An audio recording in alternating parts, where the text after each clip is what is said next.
Hi friends, मैं हूँ प्रिया आवन देकर आपका प्रयास फूड क्राफ्ट पे स्वागत है। खाना खाने के बाद अक्सर पान खाने का मन हो जाता है। आज इस वीडियो में आप देखेंगे पान की गिलोरी किस तरह बनाते हैं। वीडियो को पूरा देखिए, उसको लाइक करिए, सब्सक्राइब करिए, अपने फ्रेंड्स और फैमिली के साथ शेयर कर दीजिए। Thanks and enjoy. आज हम बना रहे हैं पान की गिलोरी। इसको माउथ फ्रेशनर भी कहते हैं। अक्सर लोग खाना खाने के बाद पान खाना बहुत पसंद करते हैं, वो भी घर का बना हुआ। तो पान बनाने के लिए मैंने ज़्यादा इंग्रेडिएंट्स नहीं इस्तेमाल किए। कम से कम इंग्रेडिएंट्स में घर में कम समय में आप पान बनाकर रख सकते हैं। जब भी आपको लगे कि आपको पान खाना है या कोई मेहमान आए तो आप उसको सर्व कर सकते हैं। 10 खाने के पान, गुलकंद, पान मसाला फ्लेवर, 1 टेबलस्पून सौंफ, 1 टेबलस्पून टूटी फूटी और हाफ टेबलस्पून मावा। सबसे पहले सौंफ को एक पैन में डालकर इस तरह रोस्ट कर लेते हैं और उसका कलर जब तक हल्का सा ब्राउन नहीं हो जाए तब तक इसको इस तरह से रोस्ट कर लेते हैं। उसके बाद सौंफ को मिक्सर जार में डालकर रफली ग्राइंड करना है, यानी कोर्स में ग्राइंड करना है।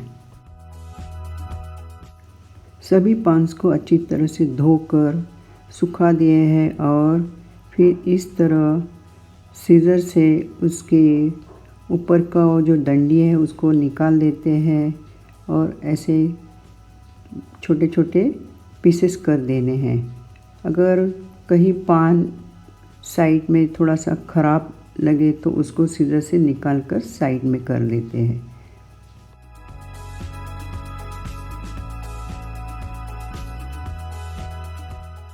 सीजर से इस तरह कट करने के बाद सभी टुकड़ों को मिक्सर जार में डालकर रफली चॉप करके लेना है। फिर उसमें जो रोस्टेड किया था सौंफ उसके पाउडर डालना है। उसके बाद टूटी फूटी को भी ग्राइंड करके डालना है। फिर 1 टेबलस्पून गुलकंद डालना है। उसके बाद 2 ड्रॉप्स पान मसाला फ्लेवर जो इसेंस है उसको उसमें डाल देना है।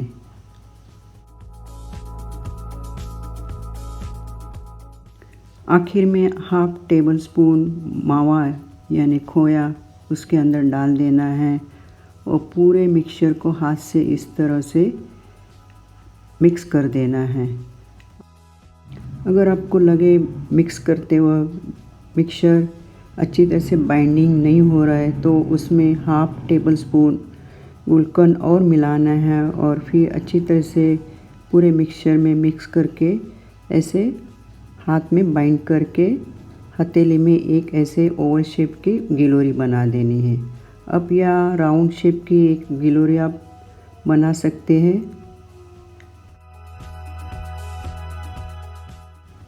मेरे पास कुछ चीज़ कटर है, इसका शेप है हार्ट शेप।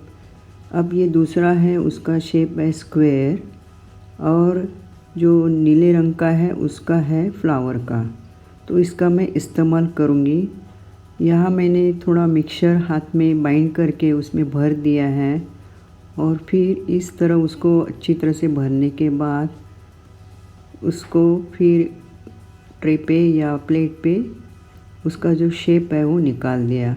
इसी तरह मैं फिर से एक बार मैं सेम प्रोसेस कर रही हूँ, उससे आपको पता चलेगा किस तरह मैंने हार्ट शेप की गिलोरी बना दी।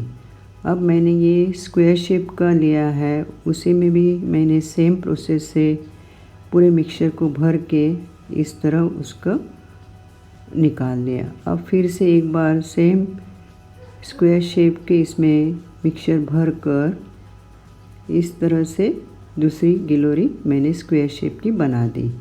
अब मैंने ये फ्लावर शेप का है तो उसमें मिक्सचर भर के ये फ्लावर शेप की एक गिलोरी बना दी। फ्रेंड्स, अगर आपके पास इस तरह का कटर या दूसरी कोई शेप का कटर ना हो तो आप मैंने जो शुरू में एक ओवल शेप की गिलोरी बनाई थी और राउंड शेप की गिलोरी बनाई थी। उसी तरह बनाकर आप सभी मिक्सचर की गिलोरियाँ तैयार कर सकते हैं और फिर इनको रख देते हैं फ्रिज में सेट होने के लिए अच्छी तरह से।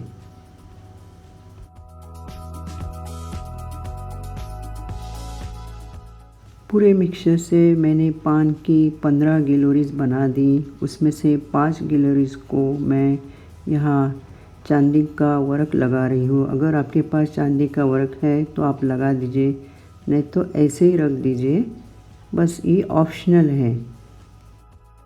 इसी तरह एक एक करके 5 गिलोरी को चांदी का वर्क लगाने के बाद यहाँ डार्क कंपाउंड चॉकलेट को मेल्ट करके लिया है और जैसे ही रूम टेम्परेचर होना चाहिए, गर्म नहीं होना चाहिए। फ्रेंड्स, अगर आपको गिलोरी को चॉकलेट कोटिंग करनी है तो कोटिंग करने से पहले डीप फ्रीज़र में गिलोरी को रखना बहुत ज़रूरी है, 10 से 15 मिनट। फिर डीप फ्रीज़र से निकाल कर इस तरह मेल्टेड रूम टेम्परेचर चॉकलेट में डुबोकर गिलोरीज को कोटिंग कर देनी है। उसके बाद चॉकलेट गिलोरीज को डीप फ्रीज़र में आप 5 मिनट रख सकते हैं, नहीं तो फ्रीज में 10 से 15 मिनट अच्छी तरह से सेट होने के लिए।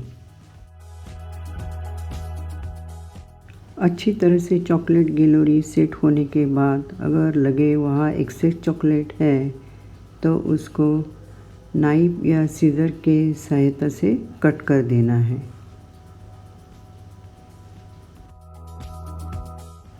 इसी तरह चॉकलेट पान गिलोरी तैयार हो गई है। इस साइज़ का एक फॉइल पेपर कट करके लिया है। उसमें अभी आप देख रहे हैं कि मैं एक जो गिलोरी बनाई है पान की, उसको इस तरह अच्छी तरह से रैप करके बंद कर देते हैं। यहाँ आप देख रहे हैं ये ब्लू कलर का फॉइल पेपर है। इस तरह के पेपर आपको जहाँ केक मटेरियल मिलता है उस शॉप में मिल जाएंगे। चॉकलेट्स को रैप करने वाले ये मैंने यहाँ फॉइल पेपर इस्तेमाल किए हैं। अगर आपके पास इस तरह के कलर के फॉइल पेपर नहीं है तो घर में जो सिल्वर फॉइल पेपर होता है उसमें पान की गिलोरीज आप रैप कर सकते हैं। नहीं तो आपके पास गिफ्ट पेपर होते हैं, रैप पेपर, उनको अच्छी तरह से क्लीन करके उनके ऐसे स्क्वायर पीसेस करके उसके अंदर भी इस तरह से पान की गिलोरी रख के अच्छी तरह से चारों तरफ से रैप करके उसके ऊपर टेप भी लगा सकते हैं, नहीं तो पोटली जैसे बांध भी सकते हैं। यहाँ आप देख रहे मेरे पास प्रिंटेड फॉइल पेपर है, उसके अंदर मैं चॉकलेट गिलोरी को इसी तरह रैप करके जितने मैंने चॉकलेट गिलोरी बनाए हैं उनको ऐसे प्रिंटेड पेपर में रैप करके अच्छी तरह से बंद कर रही हूँ।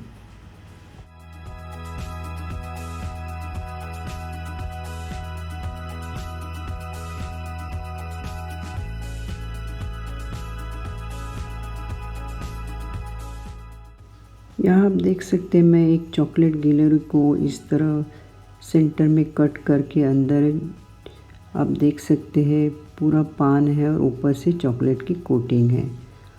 अब यहाँ जो सिल्वर वर्क लगा है उनको इस तरह मेरे पास ट्रांसपेरेंट पेपर है और साथ में उनको टाई करने की ये ऐसे वायर भी है, तो उसमें से वो सिल्वर जो वर्क लगा है वो दिखता है, उससे और ज़्यादा खूबसूरत लगते ये जो पान की गिलोरी है। पोटली टाइप आप इस तरह आप उसको बांध सकते हैं।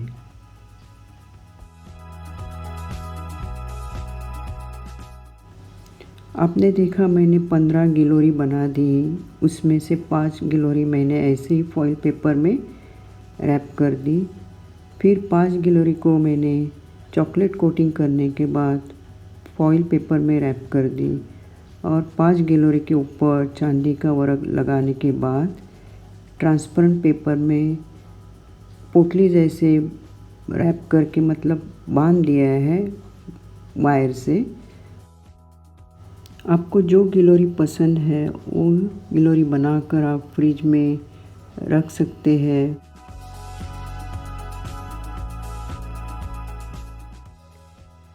ख़ास दिन हो या त्यौहार हो तो इस तरह की गिलोरीज आप बनाकर फ्रिज में रख दीजिए पहले से। यहाँ आप देख रहे हैं मेरे पास इस तरह का बॉक्स है, उसमें मैंने सारी गिलोरीज को इस तरह रखा है।